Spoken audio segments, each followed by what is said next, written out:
The three rules that you must know when you're reading the markets like a pro of what's likely to occur next.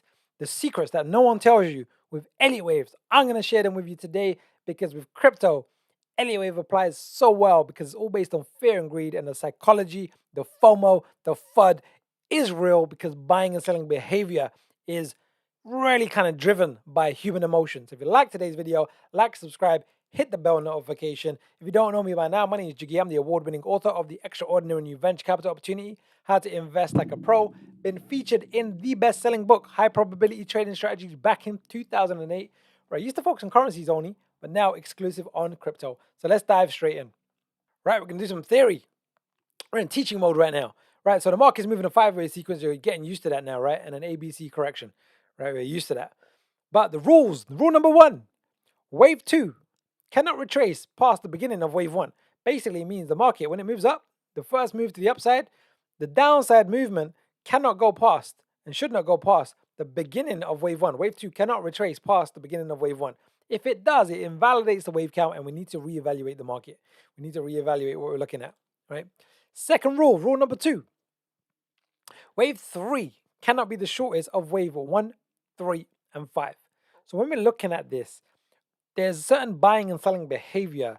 And what Ralph Nelson Elliott figured out was wave three can never be the shortest. It can be the second shortest, but it can never be the shortest. And if it turns out to be the shortest, it's probably an invalidated wave count. We need to reevaluate the market. A bit more advanced than what I'm covering with you here, but it's also powerful, very, very important. And wave four, this one's important, cannot trade into the wave range of wave one. Now, sometimes it might do by a millimeter, by a few pence or something like that. Then you have to kind of make a judgment call. But more often than not, if this wave four goes really deep into this wave one zone, like it really goes deep into it, it's likely that it's not a wave four. We have to reevaluate the whole thing because it breaks the pattern, it breaks the human psychology behavior, and we want to go with the probability of what's likely to occur next. So, last but not least, if any of these rules are violated, the wave structure as labeled is incorrect and must be reevaluated, right? So I'm going to show you something with Bitcoin in a second where I'm going to take a really macro view because we want to have a thesis, a hypothesis of what's likely to occur next, what you're thinking, and then what's the probability of that occurring. So let's just jump into our live chart now. I'm going to go into Bitcoin. Oh, we can use Solana as well, actually. Let's use Solana. Because we used this in a previous lesson, right? And what I'm going to show you with Solana is a couple of things. One, because I use this all the time, right? We believe this to be a wave two. Let's just draw this out. A wave two, right? We know it shouldn't pass the beginning of wave one, which is down here, which it didn't, right? So we go, yep, looks good. Then we go, wave three cannot be the shortest out of the three waves. So now as the wave structure unfolds, like it did a beautiful move to the upside, right? And we did a video down here on Solana, right down here. Like this is the video that we did on Solana, which was actually down here. We projected this in advance, but we was using a lot of these rules, right? This is what I'm showing you. I'm showing you all my secrets.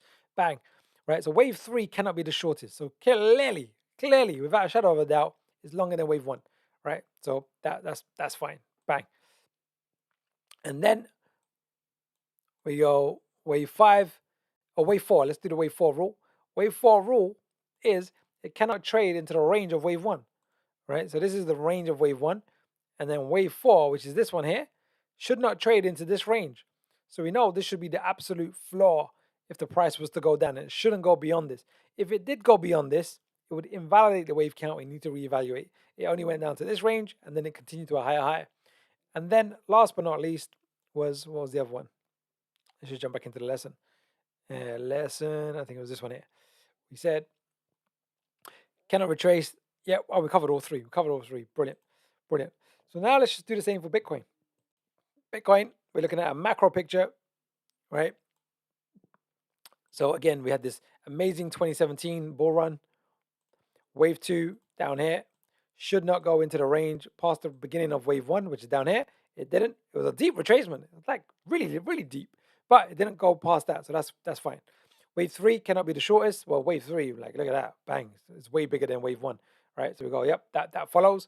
And wave four, now we don't know this yet, but wave four should not trade into the range of wave one. So if this is a wave one on a real macro picture, right? Well, then wave four, which is, we're considering this to be wave four, and if I can get this up, down here, should not go into this range. What was this range for Bitcoin? Well, it's around $20,000, right? So it should not trade. If it does, that breaks the wave count, breaks the psychology, breaks the expansion and contraction basis of all markets. So we're anticipating it should be a maximum of down here, right? So this was the theory and the practical. They're the three rules. What are they? Wave two should not go beyond the beginning of wave one. Wave three cannot be the shortest of wave one, three, and five. Wave one, 3, and 5. And wave 4 should not trade into the range of wave 1. Wave 4 should not trade in the range of wave 1.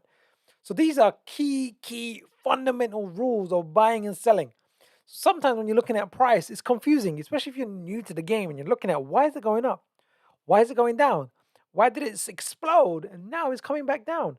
Even though the project has advanced, the project has got better, the sales have gone up, the number of wallets or members has gone up. Why is it coming down? Well, it's just human psychology, profit taking, behavior, pessimism, optimism, euphoria, fear, uncertainty, and doubt, fear of missing out. All of that is combined, and we simplify it by having Elliott waves in our corner. And this is where I'm showing you how you can train yourself. So when you're looking at the markets, because crypto is here to stay, blockchain is here to stay. This new source of value that's been created where things didn't have value before, where it's an NFT, piece of digital art that has some type of utility, some type of use case, but the value goes up and down of the underlying token. We can apply this, and when it's relevant, we will see, okay, it's getting overvalued right now because it's a wave 3 or wave 5, and people are going to start selling. So you want to sell beforehand. And there's other times where it's like, actually, it's a wave 2 forming. I'm not concerned. Like you'll see some tokens right now. There's been a big pullback. In my mind, I'm going, Chige's a wave 2. It hasn't gone beyond the beginning of wave 1, and there's a wave 2. It's in the range of 50 to 78.6%. I go, that's natural, that's normal, it's healthy. When the optimism comes back into the market, it's probably going to explode to a 1.618 or to a 2.618 like Solana did. So now, all of a sudden, this emotion gets pushed to the sidelines, and this objectivity, non-emotional behavior and decision making comes to the forefront. And that's when you will shine as a superstar. So let's read a quote. Yes, here we go. There's a little game for you, I guess. Aristotle says it nicely. Those that know, do. Those that understand, teach. Right? So know and teach. So those that understand, in other words, see if you can explain some of these Elliott wave principles to another person that's not really in the game, just to further understand your own knowledge. Because if you start getting familiar with these wave 1s and wave 2s and wave 3s and wave 4s and wave 5s, when you're looking at price action, you can go, Decentraland's recently just gone, boop. Is that a good time to buy?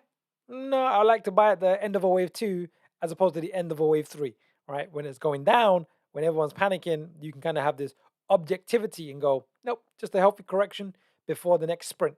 It's normal, it's healthy. We saw it with Solana, we've seen it with Bitcoin, and we see it with a lot of the micro caps, mid caps, and even the large caps. So there you have it. So if you like today's video, like, subscribe, hit the bell notification.